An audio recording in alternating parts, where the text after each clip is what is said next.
65મી જયંતિ જ્યારે સારંગપુરની ધરતી પર ઉજવાતી હતી ત્યારે એક સૂત્ર એમના મુખારવિંદમાંથી એક સહજ ઉદ્ગાર સ્વરૂપે બહાર નીકળી આવ્યું, યુવકો મારું હૃદય છે. યુવકોએ બધી સેવા ત્યાં ઉપાડી લીધી હતી. સાફસૂફીથી માંડીને, તોરણ બનાવવાથી માંડીને, ડેકોરેશનથી માંડીને, રસોડાથી બધી જ બાપા ખૂબ રાજી થઈ ગયા હતા.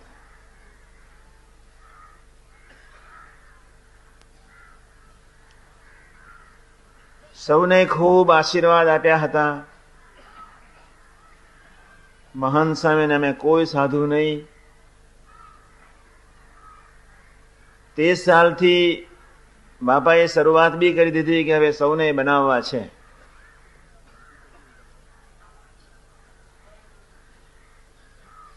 બાપાની જયારે શતાબ્દી ઉજવી રહ્યા છે ત્યારે 2-3 વાત, 2-3 સૂચનો યુવકોને બહુ સ્પષ્ટપણે દિલથી કરી રહ્યો છું. પહેલું સૂચન એ છે કે હરિભાઈ સાહેબને બધાએ જે વાત કરી, યુવકો, અહીંયા બધા યુવકો જ ભેગા થયા છે. ધ્યેય માટે મંડે, ધ્યેય તરફ નજર રાખે, મરે, સર્વસામાન્ય આ અર્થ બધા જ કરી રહ્યા છે.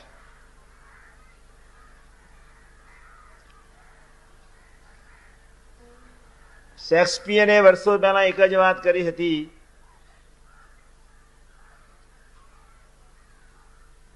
જેના જીવનમાં ધ્યેયની દ્રઢતા નથી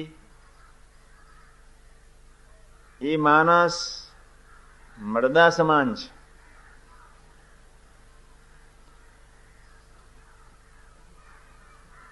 આજના એક ભયંકર કળિયુગના વિસંવાદી વાતાવરણમાં નૈતિકતા જાણે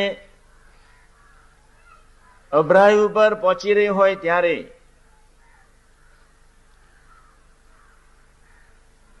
માનવીના અને યુવા સમાજના જે આજના મન છે એટલા બધા ગંદા થઈ રહ્યા છે, એ બિચારાને ખબર જ નથી કે મારે કેમ જીવવું જોઈએ.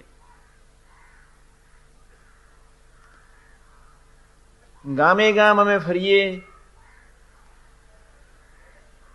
સત્સંગીની ઘરે અમે પધરામણી બી જઈએ અને સત્સંગીના દીકરીઓના જયારે ઇતિહાસો અમારી પાસે આવે, દીકરાઓના જયારે પરિચયમાં અમે આવીએ ત્યારે ઘણીવાર ખૂબ દર્દ બી થાય. ઘર સત્સંગીનું કહેવાતું હોય, નિષ્ઠાવાન બી હોય, સત્સંગને અર્થે જીવન જીવતો બી હોય,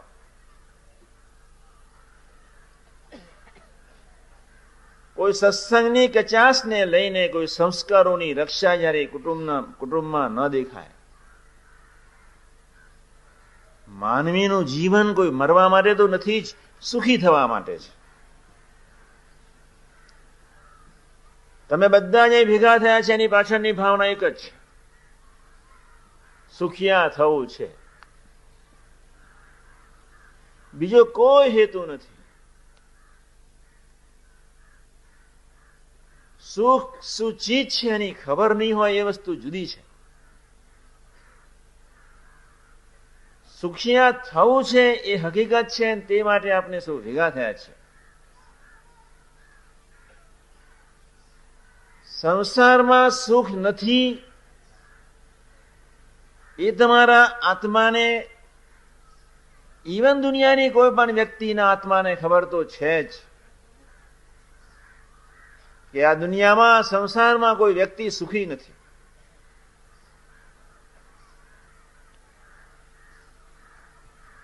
નેપોલિયન બોનાપાર્ટની હમણાં જ મામાએ વાત કરી હતી, સમૃદ્ધ માણસ, impossible the word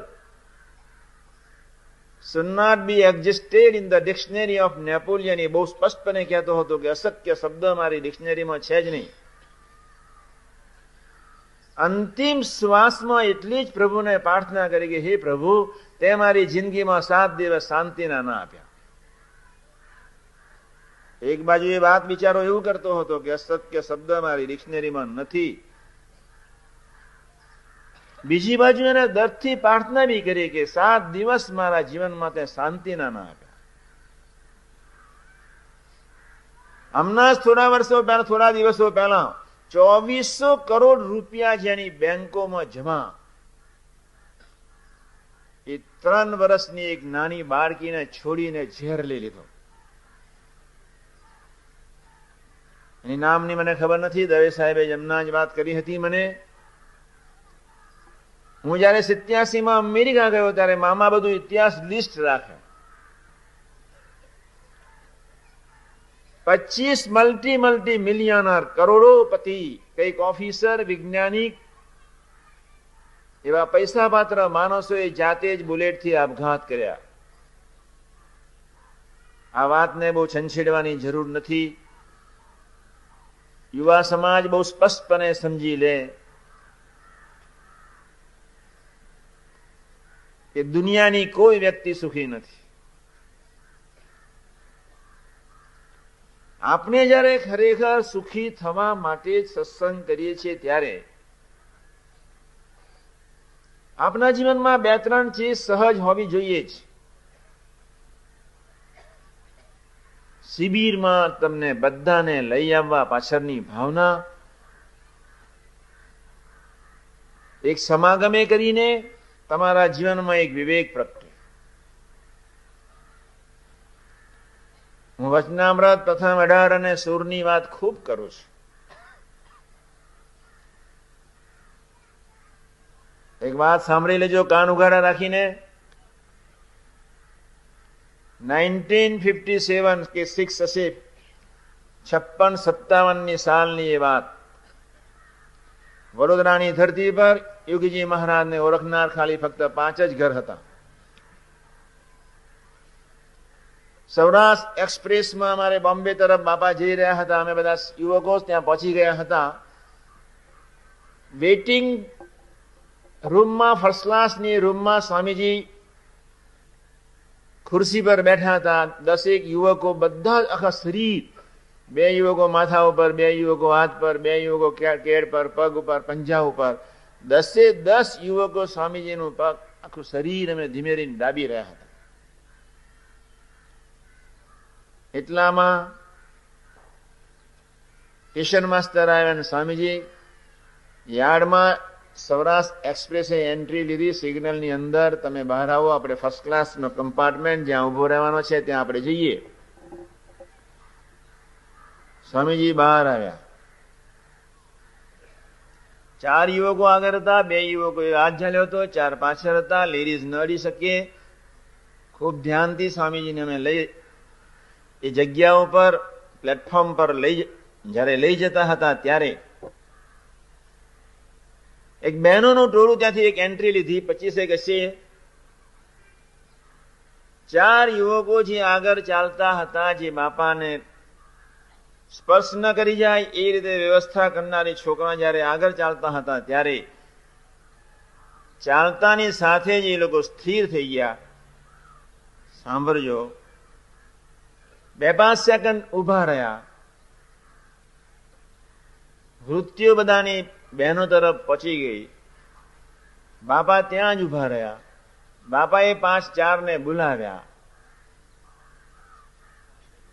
આપને પુણ્ય કરવા આવ્યા છીએ, પાપ કરવાની.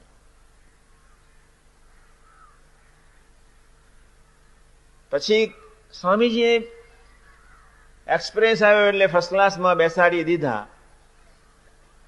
સ્ટેશન માસ્ટરને સ્વામીજીએ બોલાવીને કહ્યું કે આ 10 મિનિટ પાછળ ગાર્ડને કહો કે એક્સપ્રેસ ઉભો રાખે, મારે આ છોકરાઓ સાથે ગોષ્ઠી કરવી છે. 10-15 મિનિટ સુધી ત્યાં જ ગોષ્ઠી સ્વધર્મની એટલી બધી વ્યવસ્થિત કરી. જે